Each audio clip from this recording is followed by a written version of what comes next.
If you've been a visitor here for just about any length of time, you've probably heard me go on about how most people are not real. And over the years, I talked about why I think that is, how that works, the different types of people there are, how some ancient cultures had the same concept, what they call them. The word Heilig is used to describe them. Dolores, I always want to say Dolores Claiborne, Dolores Cannon, call them background people. What it is, what the concept is really, is most of the people that you see around you don't have the same awareness level you have, and are really just there to fill in your experience, to make up your experience. And there's been numbers bandied about over the years about what people think, how many there are. And there's some more new African immigrants showing up. They got those bags, these black bags. It's alright. It's never going to stop. It's a military operation after all. But I've been seeing that for years. Done a lot of stuff on it. And I just ran across this video tonight from a pretty big channel. And this is the first time I've seen it talked about on a big channel like that openly. I used to be afraid to talk about it because there's a lot of stuff that if they want to, they can use against you. Like the concept of me saying, well, most people aren't real. They say, well, that's dehumanizing people. And the next stop after that is genocide, you know? And there was a time where I was a bit worried because they were, you know, every kind of law enforcement agency, local to everywhere, has a federal budget for trying to curtail domestic teas. And they want to keep that budget and keep those jobs. So if they don't have anyone that fits that profile, they create them. They take people who are closest enough to it, or have viewpoints that align to it, and then shimmy them into fitting into that hole that they can then brand them a domestic tea. It happens all the time. Happens to a lot of special needs people, developmentally disabled people. They've got the FBI doing that to autistic people and more severely mentally challenged. So it's always really aware of that stuff. But pretty much everything I used to be afraid of talking about, I'd still talk about it, but and my stuff too, I don't put it right in the thumbnail. Most of the stuff I talk about, especially if it's something I'm worried about, is buried somewhere in the episode with a bunch of crazy shit all around it. So it's I hide messages in there, pretty much. Or sometimes I just call an episode Schizo Patrol, Friday Night Schizo Patrol. And really inside there is organ trafficking stuff. If you're going to talk about something like that, you don't put it in the title or allude to it in the thumbnail. So I do a lot of stuff like that. But this is yet another thing that is now on a much bigger stage, which makes it good for me, because now I don't have to worry about talking about, just for instance, that concept that I do always yeah, God. And the other thing is too, is that there's been a change in the culture here in this country, and they're not trying to, for now, they're not trying to entrap white men, because they need white men right now to like the country again, to feel included again, so that they can use them to go to war, which is what they're going to eventually do. I'm not saying it's going to be this Ukraine thing, I don't know, but it could be, because there's always the possibility that they'll do some kind of Pearl Harbor type event that gets us into it. But man, it's fucking so tired of those people complaining about the U.S. We just don't care. It's terrible, but it's happening over there. I think that should be Europe's problem. It's really not our problem. I don't believe that guy's trying to take over the world, because he's not. He's not. This is bullshit. And I don't want to get tied up in that again, but it just aggravates me when I walk around this neighborhood and I see elderly women, homeless, sleeping in the street. And then I fucking see Ukrainian people bitching. It's like, fuck you, man. I don't care if your country gets swallowed up in a sinkhole. I really don't. Wouldn't affect my life at all. Don't care. And the thing that's funny too, you see all this stuff online. Ukrainian people from their cities are like dancing and having raves and parties, and I'll tell you, Ukrainian YouTube creators, they're having the best life ever because the algorithm's bumping them up really big. And I haven't seen like any of them kind of have a problem with any of their stuff having to pause their streams or a break in their content. They're always hitting it all the time. There's a few music guys that do, and I was looking at this that do videos constantly. I was looking at this other girl who's she's interviewing some kind of pseudo celebrity, and they all had like the flag in their profiles, and it's like, yeah, are you guys really having a war or what? What's really going on over there? It's just bullshit. I don't care.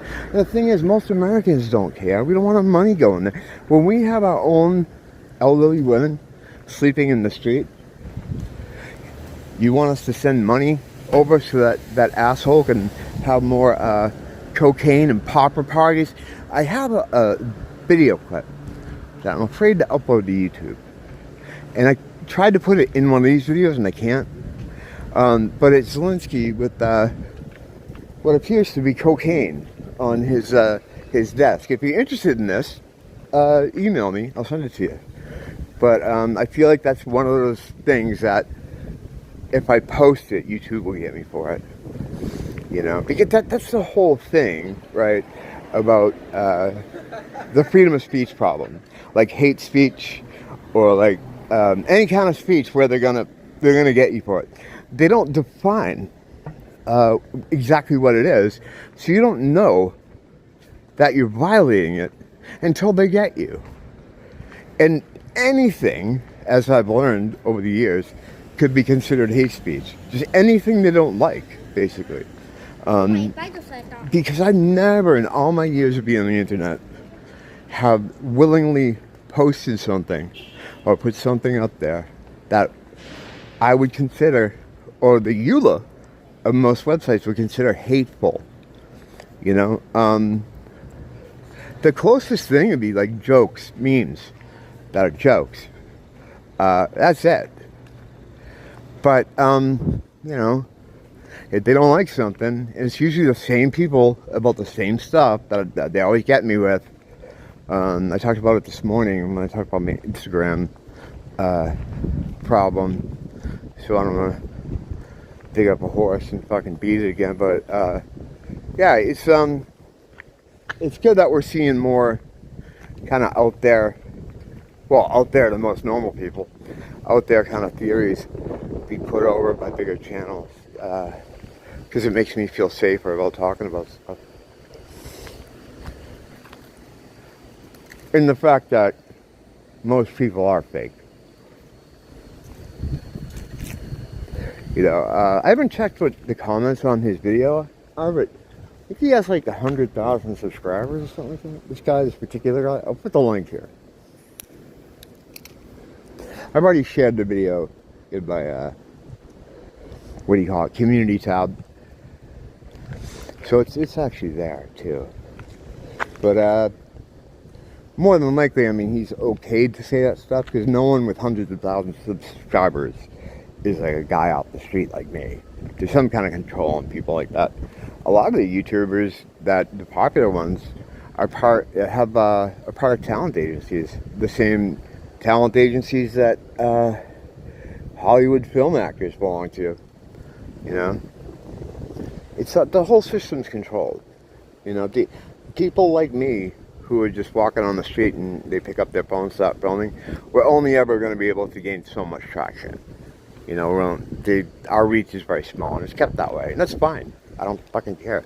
I believe God brings you to information. If someone needs to know something that I happen to have, you'll get here. Because I know, because I've been brought to other people to fill in blanks that I need to build in. You just led there. Whether it just comes up in, hey, look at Black Cat. God crossed my path, I don't mind. I ain't superstitious. Don't let the Haitians get you. A lot of Haitians around here now. And they do voodoo. Well, they actually just eat cats too. I have some films of that too, if you want some of that stuff too. I love how like normies like, they don't eat cats, and then fucking I have a folder with them all eating cats. Yeah, just grabbing them.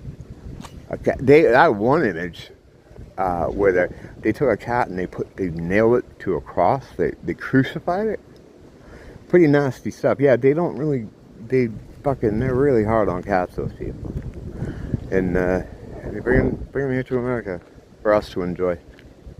It's part of the plan. It's part of this big destruction of the West and destruction of the white man, all that kind of stuff. It's fun. Sometimes it gets me aggravated, but, what are you going to do about it? That's energy best kept for other things. Just stay away from when you see them. Fucking just don't go near those fucking people. Well, I can't, I gotta be careful about what I say this, because God has marked people so we know who the dangerous ones are. I joke, I make funny jokes, I get jokes. It's fucking nice out here tonight. Finishing the cigarette before I go in. It's windy as hell, I love that. I love it here when it's, when the trade winds come ripping in here. It's fucking nice. The neighborhood's quiet tonight. It's Monday night. Monday, Tuesday, kind of quiet. Nothing on the demon front either. I really have been unlucky there. But I'm always looking.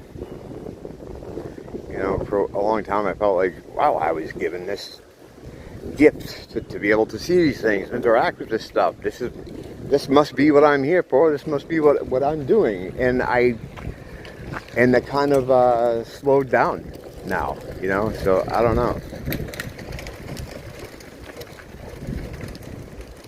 I guess that, maybe there's another purpose for me. Can you call yourself a demon spotter when you haven't spotted any in over a year? Well, it hasn't been that long, has it? The last substantial one, probably. No, it's not that long. No.